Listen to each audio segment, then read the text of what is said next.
أما بعد فأعوذ بالله من الشيطان الرجيم بسم الله الرحمن الرحيم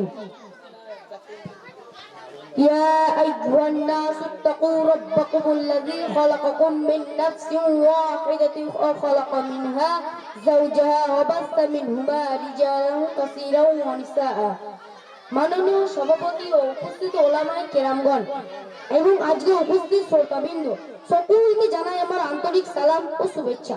আজকে আমার বক্তব্যের বিষয় হলো বিবাহের পণ নেওয়া। বর্তমান সমাজে বিবাহের পণ দেওয়া একেবারে সাধারণ হয়ে পড়েছে এবং তার খারাপ প্রভাব আমাদের ইসলামের সুশীল সমাজকে বরবাদ করে দিয়েছে। আজকে বড় ইসলামের দাবিদার নামাজি মুসল্লি কিন্তু বিবাহের পণ দ্রব্য যেমন নিকৃষ্ট জিনিস থেকে নিজেকে বাঁচাতে অক্ষম।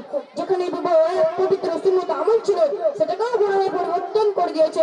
রাসূলুল্লাহ সাল্লাল্লাহু আলাইহি সাল্লাম ইরশাদ করেছেন, কেবল সৌন্দর্যের উদ্দেশ্যে কোন নারীকে বিবাহ করো না, হতে পারে তার সৌন্দর্য কারণে কোনো ফিতনা সৃষ্টি হবে এবং ধন সম্পদের কারণে বিবাহ না করা উচিত, এটাও একদিন শেষ হয়ে যাবে। সম্মানীয় শ্রোতা মণ্ডলী, রাসূলুল্লাহ সাল্লাল্লাহু আলাইহি সাল্লামের হাদিস অনুযায়ী বিবাহের সময় দিনদারির প্রতি খেয়াল রেখে বিবাহ করা উচিত। কিন্তু বর্তমান দুনিয়ায় মাল ও দৌলতের বিশাল চাহিদা রয়েছে। মান, সম্মান, নাম, ইজ্জত ও শাহরত সবকিছুর উপর নির্ভর হয়ে যাওয়ার কারণে মানুষকে অন্ধ করে দিয়েছে। সম্পদের লালসায় তারা ঠিক ব্যাটিকের মধ্যে কোনো পার্থক্য রাখছে না, হারাম হোক বা হালাল, কেবল সম্পদ দরকার। এই নেশায় তারা হারামে তুফানে শুকনো পাতার মতো বয়ে চলেছে।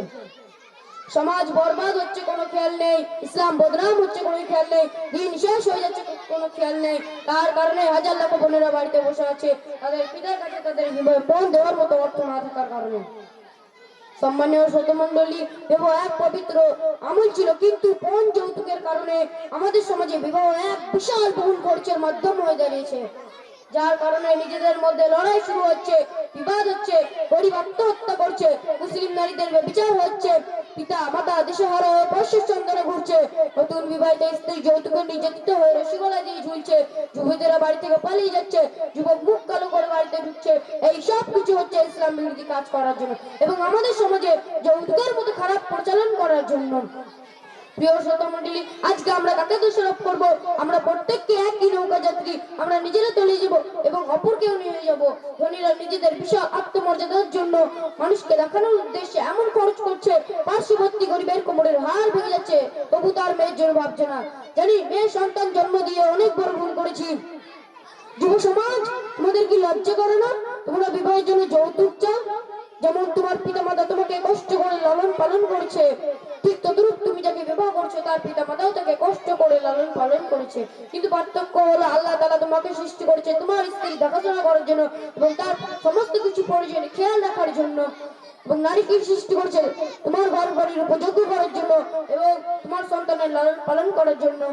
কিন্তু তুমি কেমন নিষ্ঠুর যে তাকে যৌতুকের জন্য নির্যাতন করছো, তার পিতা মাতাকে রাস্তার মানুষের কাছে হাত পাতার জন্য বাধ্য করছো, পাড়ার প্রতিবেশীকে যে বেইজ্জতি করছো। আল্লাহ তাআলা আমাদের সকলকে পণ যৌতুক নিয়ে থেকে হেফাজত করুক, আমিন। ওয়া আখিরু দাওয়ানা আলহামদুলিল্লাহি রাব্বিল আলামিন। মাশাআল্লাহ, আলহামদুলিল্লাহ। একবার জোরে সুবহানাল্লাহ বলা যাবে? আওয়াজ আসছে না, একবার জোরে সুবহানাল্লাহ হবে না? রাস্তায় যারা আছে তাদের পায়ে বরফ বেঁধে দিয়েছে না গলায় বরফ? একবার সুবহানাল্লাহ বলা যাবে? মাশাআল্লাহ। আপনারা অনেক টাকা খরচ করে বক্তা নিয়ে আসলে এত সুন্দর বক্তা পাবেন না, যে এত সুন্দর একটা টপিকের উপরে সুন্দর গুছিয়ে বলে গেছে। জাগো জাগো যুবক, জাগো সমাজ, জাগো নবীন তরুণ বৃদ্ধ, এখনো পর্যন্ত জাগো। ফ্রিতে এত সুন্দর কথা, এত সুন্দর একটি বিষয় নিয়ে উপস্থাপন করলো আমাদের একটি ছাত্র। তার পরবর্তীতে আমাদের সমাজে ঘর ঘরে বক্তা তৈরি হবে না হবে ইনশাআল্লাহ। আর ওই বক্তা শুধুমাত্র বলে চলে যাবে না, ইনশাআল্লাহ সমাজে সুন্দর একটি পরিবর্তন নিয়ে আসার বক্তা, real hero.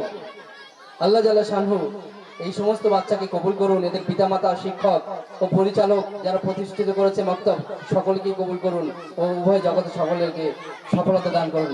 Successful on both world, আমিন। আচ্ছা, এবারে আমি